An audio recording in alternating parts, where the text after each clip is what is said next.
Hi, I'm Kristin, and I'm a certified Lamaze childbirth educator. This is a free online series of childbirth education classes based on the Lamaze Healthy Birth Practices. You'll get the most value by watching all the classes in the series in order, and you can visit my channel for the full playlist. If you find these video classes helpful, please like the video and subscribe to this channel, and consider donating via PayPal using the link in the description. If you'd like to take group childbirth classes in person with me, there's also a link in the description that shows you how to sign up. As always, keep in mind that the content in these classes does not constitute medical advice. Let's get started. Welcome back to Childbirth Education for Your Best Birth. This is class number 3, and we'll do a quick review of some things we've learned in the previous classes. Now, you'll get the most value from this series of classes if you follow them in order and watch each video from beginning to end. And these will empower you and give you the tools to be able to prepare for the birth that is best for you. So if you have missed any of this content I'm going to review, please go back and watch videos 1 and 2 in this series. So let's recap from class 1. The 4 P's of labor and birth. Now, I talk about these a lot throughout the classes. And our first item on this list is the powers. You see that hardworking little uterus right there. She's having contractions and she's working hard. Now, it's so important that uterus is working really hard and producing productive contractions so that baby can move down, and then the cervix can open up and allow that baby to come out. The next thing is the passage, and that is everything, the birth, everything in the birth canal, the pelvis, the bony pelvis, which has a little bit of flexibility, and also the soft tissues like the uterus and the cervix. And of course, that baby's not coming out if that cervix is not fully effaced and dilated. So we have been talking about that in the previous 2 sessions. Please go back and watch those if you have not learned all about the importance of dilation and effacement. Our next P in the 4 P's of labor and birth is the passenger, and that's our adorable little sweet baby.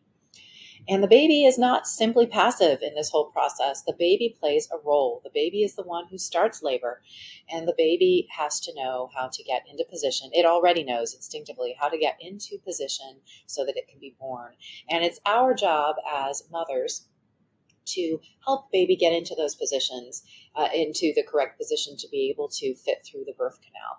So we've been talking about that as well in the previous 2 videos, and we'll be talking more about it today. And the final P is psyche. I talk about this one a lot because the mother's mental well-being is absolutely crucial. If you have all of the other P's, the powers, the passage, and the passenger, and they're all working together well and making things happen, if that mother's mindset, if her mental well-being is not where it needs to be, she is going to struggle, and labor is not going to progress as quickly as you would want it to. So it is so important to be supportive of that mother, to help make sure that her needs and wants are listened to, that she has what she needs in order to push that baby out, that her concerns and any pain she's feeling, anything that feels off, that we are listening to her and supporting her. Let's recap from class 2.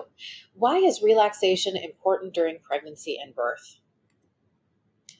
Stress hormones can actually intensify pain and discomfort, and it can even stop labor and birth.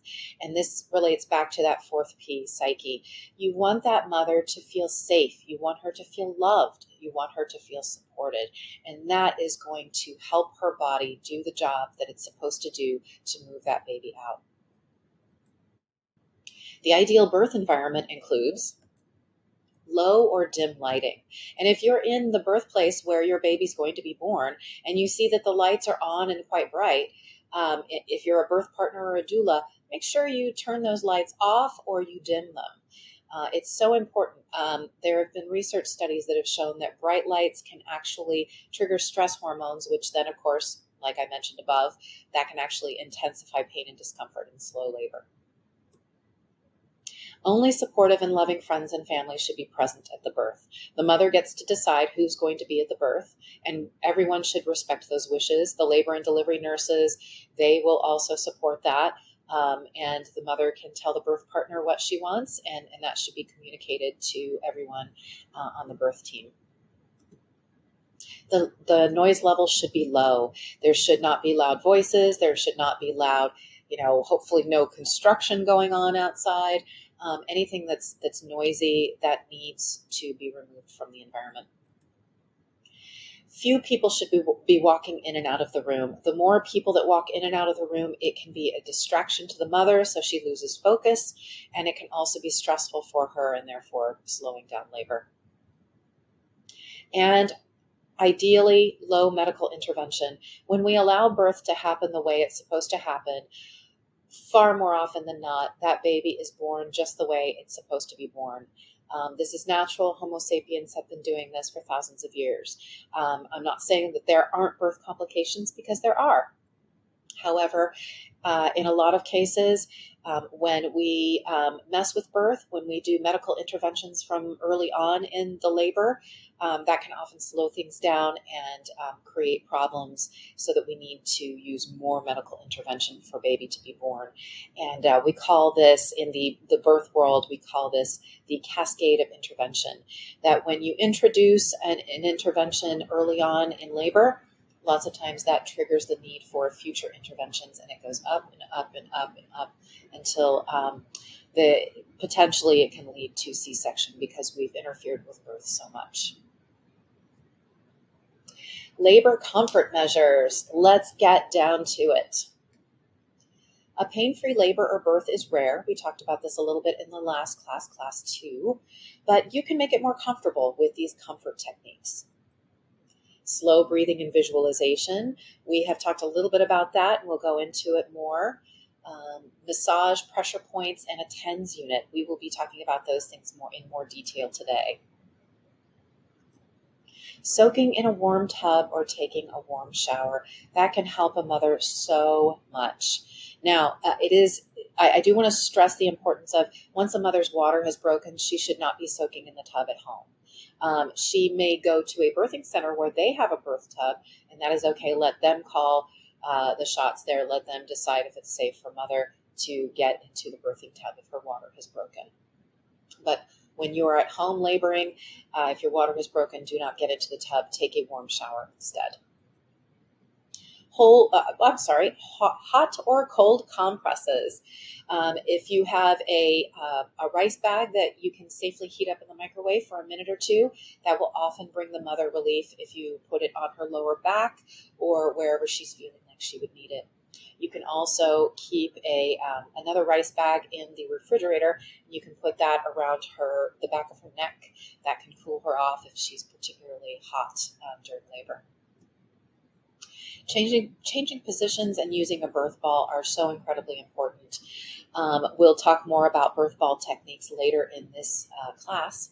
And changing positions is important because changing positions uses gravity to help you move that baby down and help baby move into the position it needs to be in to navigate that birth canal. So as I mentioned at the very beginning of class 1, and please go back to that class if you have not seen it yet, I mentioned that if at all possible, do not labor on your back and do not push your baby out while lying on your back. You want to be up and moving around and changing positions, because gravity and movement are going to help that baby shimmy its way down the birth canal. Using a rebozo. We'll talk more about that in this class today as well. Rebozo is a cultural woven piece of fabric that comes from Mexico, and they are incredibly helpful for using different labor comfort techniques. And using a comb. This is another one I throw out there. This is really popular with a lot of new young mothers. It's a newer technique. I did not know about this when I was having babies. We didn't have combs at that time as a way of bringing us comfort during labor. So we'll talk about that a little bit more in just a moment. So let's get into massage and pressure points. Now, most mothers, if when they're in labor, if they want to be touched, some of them may not want to be touched when they're having a contraction. And you need to ask and clarify with the mother if she wants to be touched during contractions. If she is okay with that, then firm pressure is best. And you can always ask, how is this? Is this okay? And mother will tell you.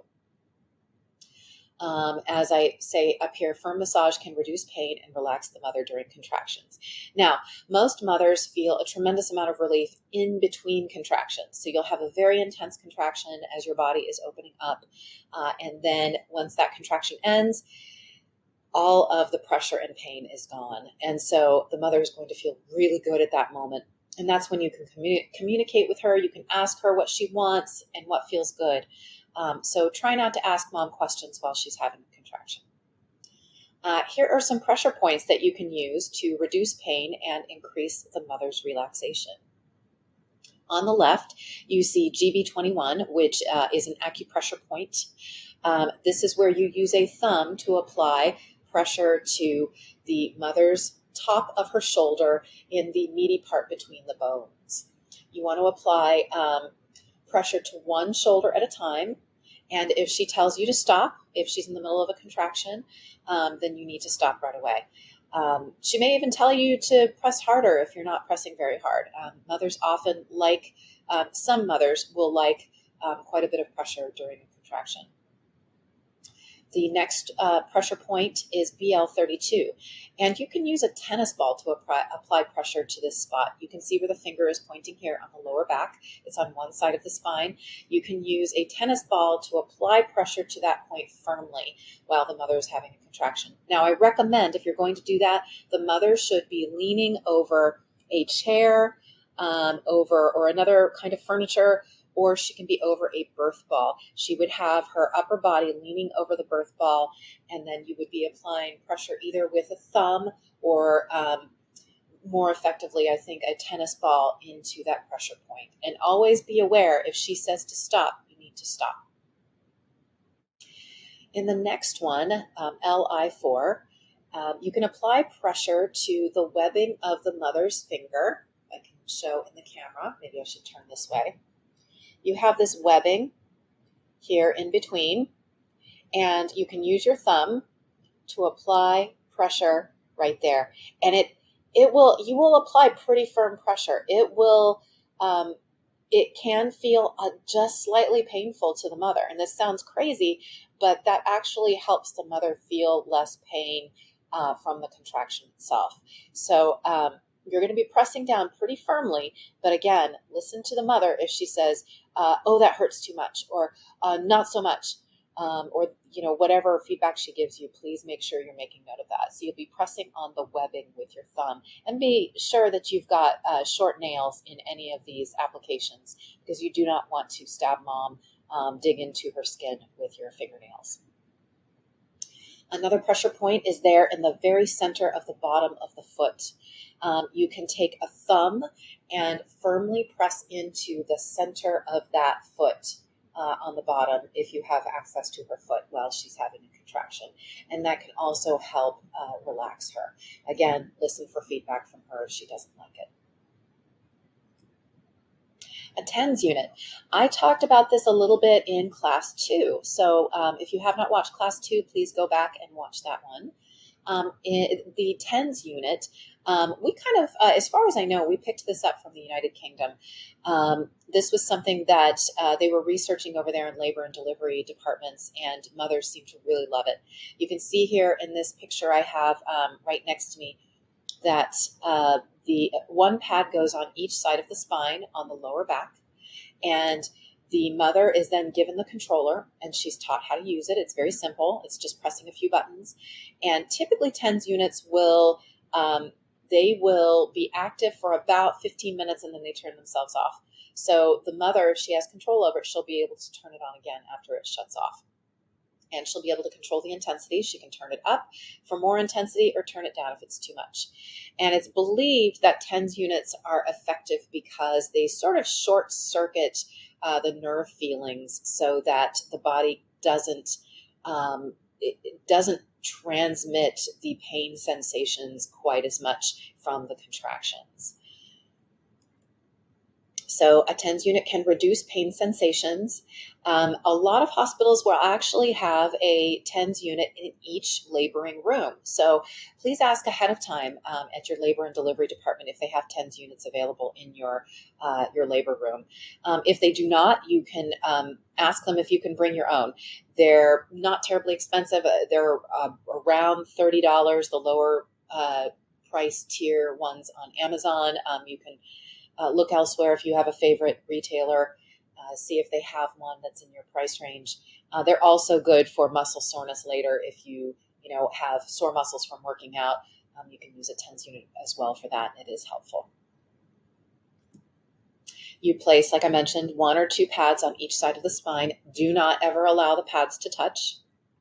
Always follow the manufacturer's instructions. Make sure you read those before you use them. And please allow the mother to hold the controller and have control over the intensity of the pulses that come from the TENS unit. Soaking in a tub or taking a warm shower, I am a big advocate of this. Every mother I've known who's had the opportunity to soak in a tub or take a warm shower during labor has found that it's just been amazing. In some magical way, it augments the pain and makes it much less intense. Warm water can relax the mother's body and it can reduce those pain sensations. Soaking also can help the skin of the perineum become softer and more flexible, which can reduce the chances of tearing during birth. Again, if your water has broken, do not use the tub at your home. If you go to a birthing facility that has water birth tubs, let them decide if you can get into the tub after your water has broken. Otherwise, you may be limited to taking a warm shower, but it's still very effective in helping you relax and reduce the pain sensations. I will say, as someone who I was very blessed to be able to give birth in a water birth tub myself, and I will say, absolutely, soaking in a water birth tub before birth really does help move that baby out. And I did not have any kind of tearing, any kind of what they call road rash, and I did not need any massaging of my perineum to prepare for baby being born. The water just did all the magic, and my baby came out in a water birth tub. So I'm a huge advocate.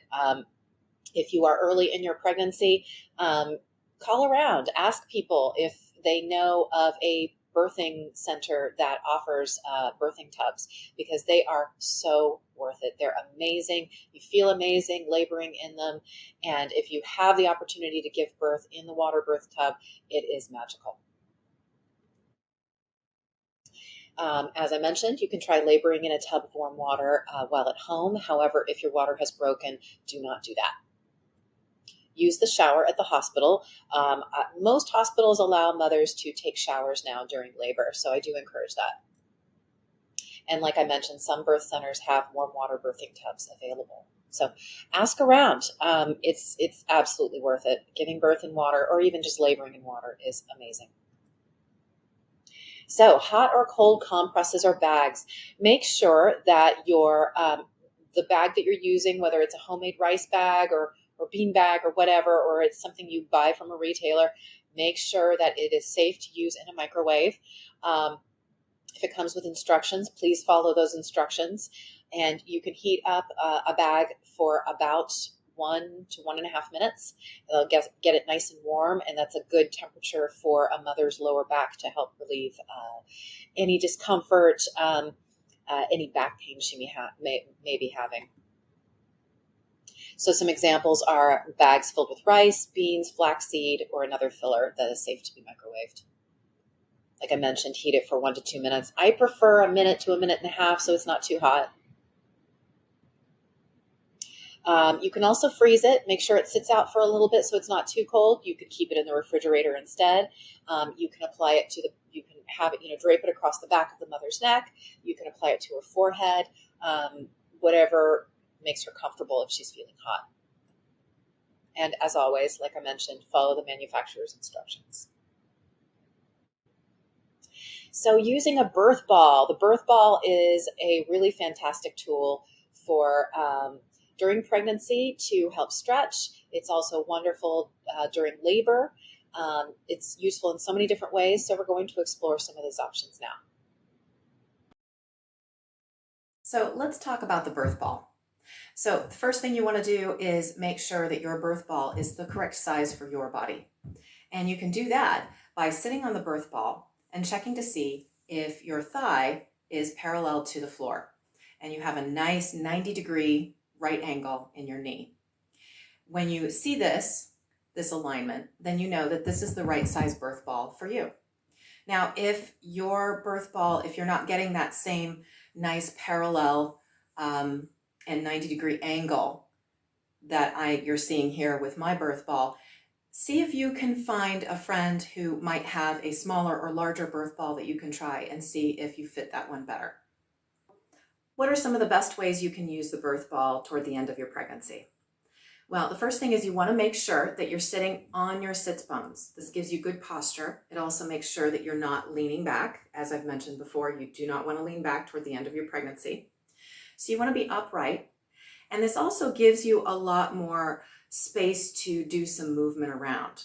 So first thing I'm going to do is, this is often something that relieves discomfort, is where you can lean forward, stick your back end out behind you, and you'll see that your belly will be able to hang like a hammock between your legs. And sometimes that can bring some real relief. That can feel good. Other things that you should do is do a lot of movement. So you can roll around, make circles. Make sure you go the opposite direction as well. You can move a little bit back, you can move forward, you can move from side to side, whatever feels good to you. And make sure that you spend a little bit of time doing this. Really find those areas that bring you comfort if you're having some discomfort in various parts of your body during the late part of your pregnancy. Really get in there and feel it. And you'll see how good it feels. And it's not only a relief for you, but it's also good for your baby, because this gives your baby the chance to shimmy its way down into the birth canal and find the right position for it to be born. So do this for a few minutes every day. Instead of reclining on a couch, maybe sit on a birth ball while you're watching TV and really feel the relief you get from it, and know that you're doing your baby good too. Another thing you can do that's really helpful for your baby is to do asymmetrical positions on the birth ball. And that means simply to have one leg bent and the other leg straight. And then you can do some rotations doing that. And what this also does is it frees up a little bit more space for baby to move around. And you always want to make sure you do it equally on each side. So once you're done doing this side, straightening that leg, then you want to move on to the other leg and straighten that one as well. So you get in your rotations and you're helping your baby to have a little bit more space to work with so it can do the rotations it needs to do to move down the birth canal. Using a rebozo. So you can see her on the right side. This is an example of a rebozo. This is one that I have. It's usually a very colorful and beautiful woven cloth, a long piece of fabric. It can be various lengths. Mine is quite wide, but you can also get thinner widths. And they are a cultural piece of cloth from Mexico that is sometimes used as a baby carrier. After baby arrives, a mother can tie it around herself across her shoulder and then wear her baby. But it's also used in birth. And you can see this picture right here. This is one demonstration of the techniques you can use a rebozo for. So here are just a few techniques, and then we're going to go into more detail about them in just a moment. So this picture that we're seeing here, this is belly sifting. And this is where, when the mother is having a contraction, she can be leaning over a piece of furniture or over a birth ball.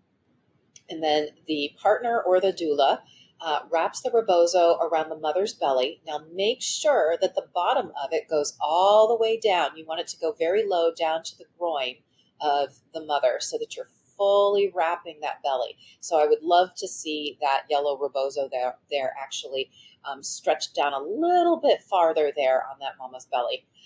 And then while the mother's having a contraction, unless of course she says she doesn't want this done to her, and always be listening to her, while she's having a contraction, the doula or partner pulls up. You can see that the doula is lifting up on that rebozo and then gently shaking it. And what this does, we call this belly sifting, is this helps baby to move down a little bit. It kind of shimmies baby.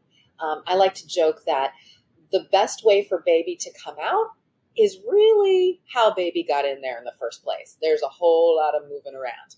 And so you use that rebozo to gently move baby, sifting baby down into the birth canal. And this also can be a real relief to the mom. Something else that also helps mom if she's having some back discomfort, this same exact position, but instead of doing the sifting when the mother is not in a contraction, please remember my words, when the mother is not in a contraction, have her get into this posture, this position like this, and the doula also wraps the wrap the same way with the rebozo very low. And instead of doing the shimmying, the doula will then pull up and lift that belly upward, starting from the bottom. So the emphasis is on lifting that belly from the bottom. And this can help the mom relieve some back pain, because if baby is turned what we call sunny side up, meaning baby's head is actually resting on her, very close to her spine and her tailbone, it can be applying pressure and create some real discomfort there. When the partner or doula are lifting up, and this is, again, between contractions, not during a contraction, then that can actually help shift baby's head a little bit so that it's not resting on mom's lower back. And it can also help baby to kind of move out just a little bit, so maybe it can rotate just a touch, so that it can start getting rotated in a way that's better, where its head isn't resting on mom's back. Because baby wants to be rotated into the correct position. And sometimes we have to work from the outside to help baby get into that position. So we talk about belly sifting, doing a little bit of that shimmy in this position, and then belly lifting in between contractions to help baby kind of ease out a little bit, relieve pressure on that mama's back, and then also that easing baby out of the birth canal just a touch can help baby then move back down and rotate so that it can get in the right position. Shaking the apple tree is another one, and I will show that in just a little bit. And a supported squat. I will also demonstrate this. The squat is when you're in labor, this can feel really good in moving baby down. And the hip squeeze. The hip squeeze is a wonderful technique. We'll talk more about that in just a bit. This is the belly lift technique I mentioned in the previous screen, and you can do this in between contractions. You make sure that the mother's belly is wrapped comfortably with the rebozo down to her groin, and then you carefully lift up.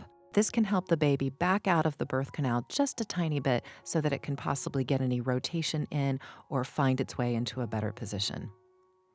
This is the belly sifting technique, and it's very similar. You make sure that the belly is comfortably wrapped with the rebozo down to the groin, and you shake the rebozo. This can be done during contractions if the mother can tolerate it, and it can help the baby kind of shimmy its way down.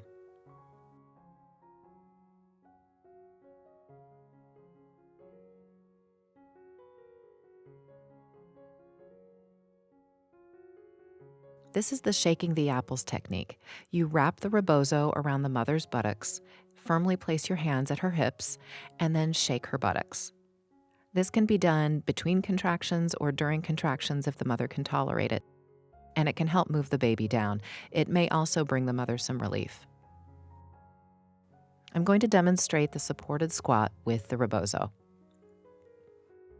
So take your rebozo and put a knot in it about 2/3 of the way down on it, and pull the knot tight.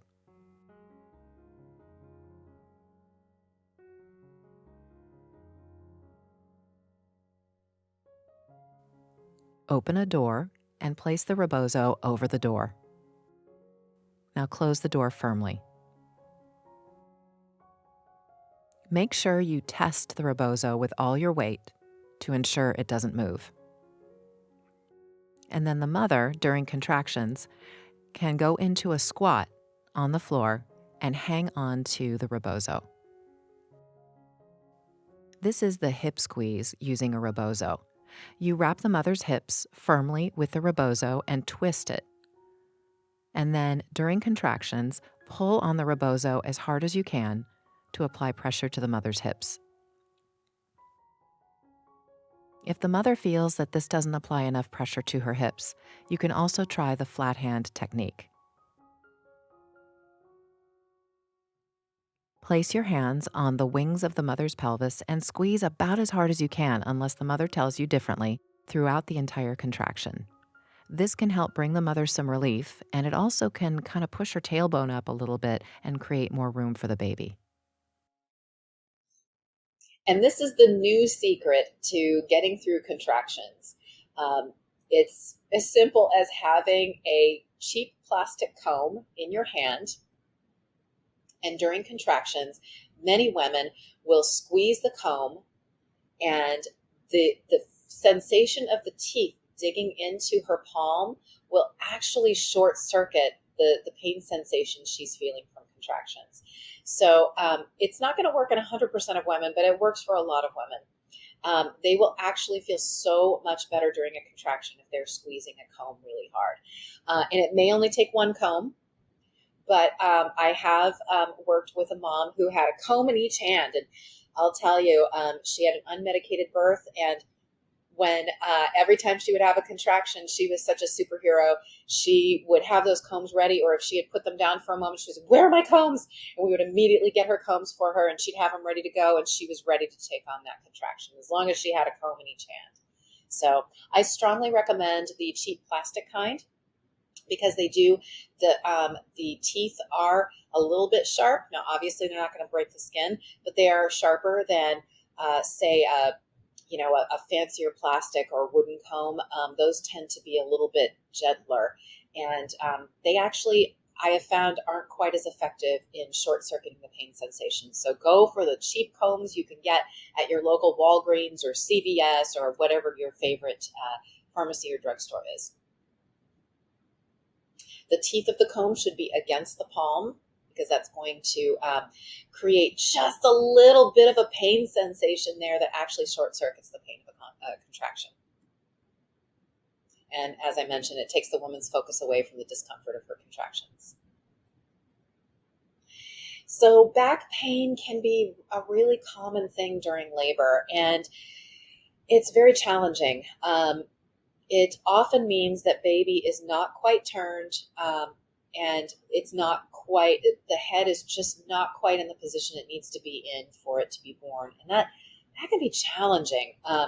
So our goal as birth partners and doulas is to help that mom both relieve her pain and also to help her and baby move things in the right direction. So we're also there to help baby. Like I mentioned earlier, baby wants to be in the correct position so that it can move out. It doesn't want to work any harder than it needs to be born. And mom certainly doesn't want to work harder than she needs to deliver that baby. So here are some things to help back pain during labor. So if the baby's head is resting on the mother's spine, that means the baby is turned, and the head is actually resting pretty much on the mother's spine and tailbone. It can cause what's sometimes called back labor. The term is also the baby may be sunny side up. You may hear that. And during contractions, you can change the baby's position and relieve the pain by walking. Walking is really good because that is naturally a pelvic swaying action. And so that can help baby shimmy. And when baby's shimmying, it's going to rotate just ever so, a tiny bit with each effort. As you're walking, it will shimmy just a little bit. And the goal is to get it to turn so that head is better positioned in the pelvis. Doing squats and lunges.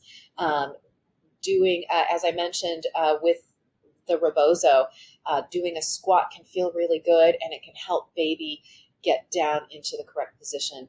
Lunges also, what we call asymmetrical positions. This is where one leg is in a different position than the other leg, and there are a lot of different kinds of lunges, and I'll demonstrate some for you. You can do those using a birth ball, or there are a lot of different things that you can do to practice lunges.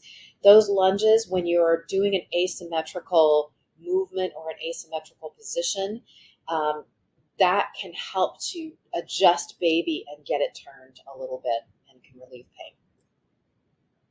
Sitting, rocking, and rotating on a birth ball. You want to be on that birth ball, and you're going to be looking like you're doing the sexy moves. Like I mentioned earlier, the best way to get baby out is pretty much how baby probably got in there, and that is a lot of movement. So when you're on that birth ball, you can sit, you can rock, you can do all the little sexy movements you want to do, and that's going to help baby shimmy down.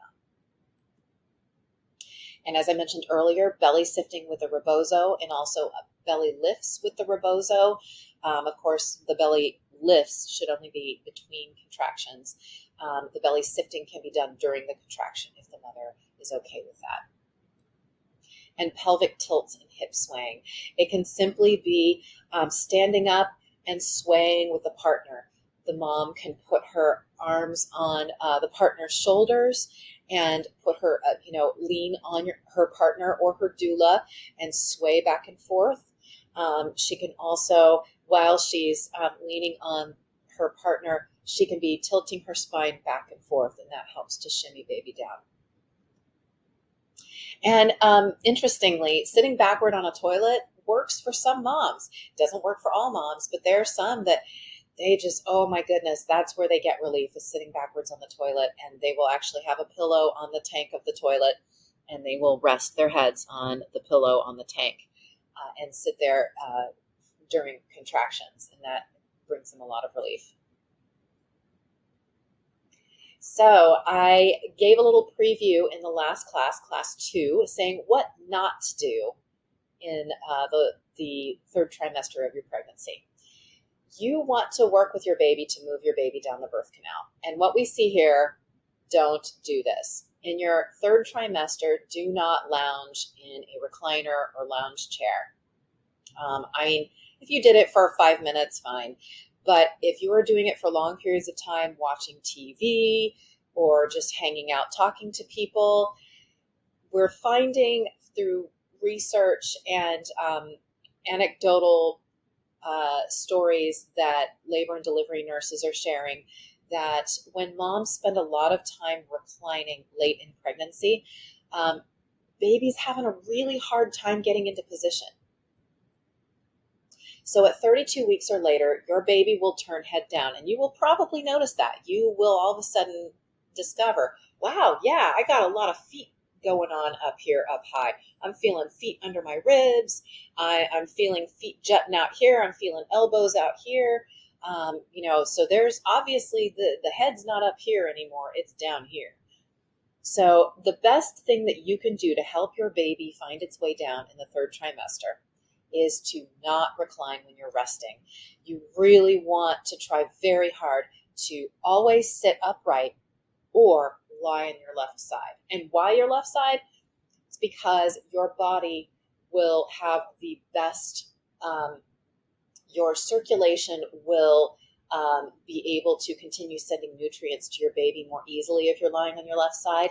And baby also will not apply extra weight and pressure to your liver, your kidneys, other vital organs.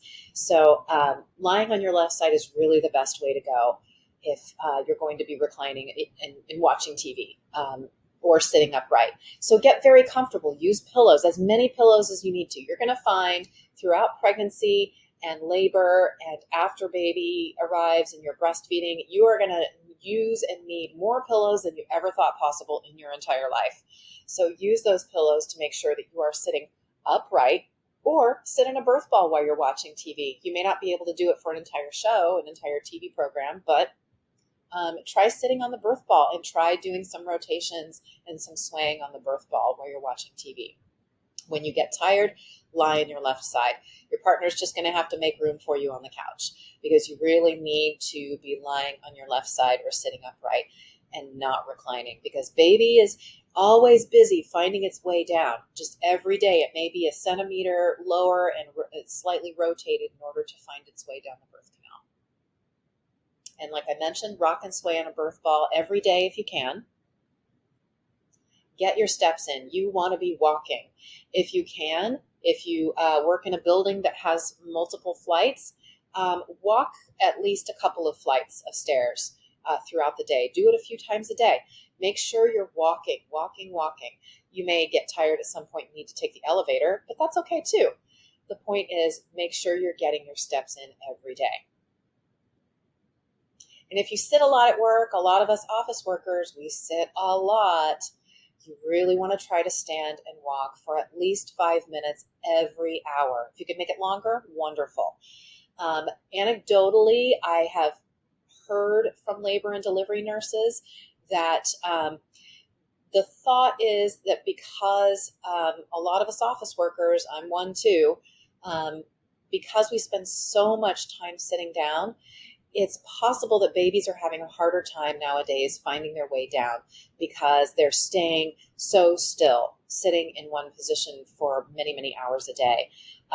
Whereas our ancient ancestors, Homo sapiens, they were more active. They were up moving around. They were chasing little ones. They were caring for each other. They were making food. They were growing food. We were much more active in past generations. And now that we've become so sedentary in our work lives, even if we go home and we work out religiously, even if we're on the treadmill every day or we're doing yoga every day, baby is still staying very still for those several hours a day at an office desk.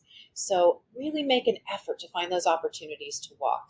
So while it certainly won't hurt for you to get up and walk around every hour in the workplace, it could give you really great benefits by helping your baby find its pathway down through the birth canal. So try to stay active throughout the day. Find excuses. Let your employer know that you're taking care of yourself and your baby.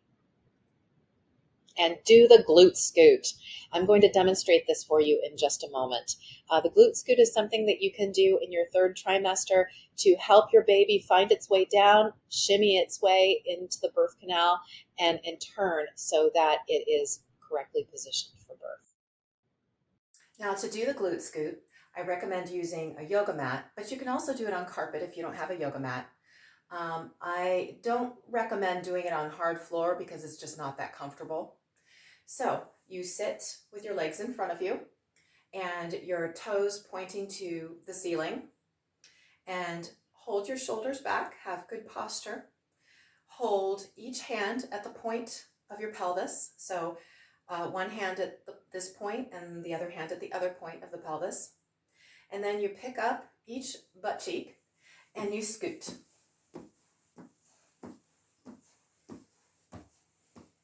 Now, this is a great workout, whether or not you're pregnant, but it also helps baby later in pregnancy as you're approaching labor and birth, because it helps baby to move down and to rotate into the correct position for birth. So do this for, let's say, 5 minutes a day. Try to do it consistently the last, few weeks of your pregnancy. And it can really help baby move down, like I mentioned, but it also can relieve back pain. If baby happens to be in a position where baby's head is applying pressure to your spine or your tailbone, this can help baby to rotate where it needs to be. And by doing that, it will remove that pressure that you're feeling, that pain. So give it a try. This is the glute scoot. So let's review again when it's time to go to the hospital. For your first baby, you want to be looking for contractions that are occurring every 5 minutes. So you could pretty much set a timer by them. They should not be 5 minutes and then 7 minutes and then 4 minutes and then 12 minutes. They need to be every 5 minutes. and they should last about 1 minute. Now, there's going to be a little bit of fluctuation there as to how long a contraction might last. It might be 45 seconds, it might be a minute and a half, but you're looking for something that is about 1 minute long, and it'll be happening every 5 minutes. And this will go on for 1 hour. I definitely encourage you, if you have not yet, get yourself a contraction timer in your app store. I recommend buying one. They're typically $5 or less, and that's so that you don't have to deal with ads. Because if you're in labor and you're tracking your contractions, you do not want to be, clicking off of ads or waiting for ads. That is just not even helpful. So spend a few dollars and get yourself a contraction timer. It's going to be so valuable because you're going to be busy. The laboring mother will be busy and her partner will be busy, and it will be hard to track those contractions reliably. If you're using a contraction timer, it will give you a report. You will know how often your contractions are, how long they're lasting, and it will even prompt you, hey, you might want to think about going to the hospital. And so once you reach this 511, every 5 minutes, lasting about 1 minute in duration, and then occurring regularly for 1 hour, you want to be calling your labor and delivery department and telling them we're coming in, and let them know that you've reached this 511. So what are we going to do in our next class? Class number 4. In our next class, we will talk about, what if you go over your due date? What happens then? We'll talk a lot about that. There are always questions from moms about that. Ways that you can induce labor naturally. Medical interventions, and you'll understand when they're used, why they're used, what they look like. And early breastfeeding. We'll talk about some techniques for that. So thank you for being part of the class. Thank you for joining me today. Again, if you have not seen Class 1 and Class 2, please go back and check those out. I think you'll learn a lot of really valuable stuff. You will feel empowered. You will feel confident. You will know what you need to do in order to have the birth that is best for you. So please consider providing feedback on this video series in the comments below. And I would love for you to like these video classes, and please recommend them to a friend. I want to help as many families out there as I can. And you can subscribe to this channel for more videos about pregnancy, childbirth, and newborn care. There is just a limitless amount of things that you can learn to prepare yourself for late pregnancy, labor, childbirth, and newborn care. So, you're going to find something valuable in these videos. And if you would like to, if you have a few extra dollars, please donate to the channel using the link in the description below. Thank you again for joining me, and I look forward to seeing you in the next class. If you're located in the Sacramento, California area, you can also take classes with me in person. Watch this tutorial to find out how you can register. To sign up for classes, visit southgaterecandpark.net and visit the Recreation menu. Click on Register for Programs, then scroll down on the next page and click on the Register Now button.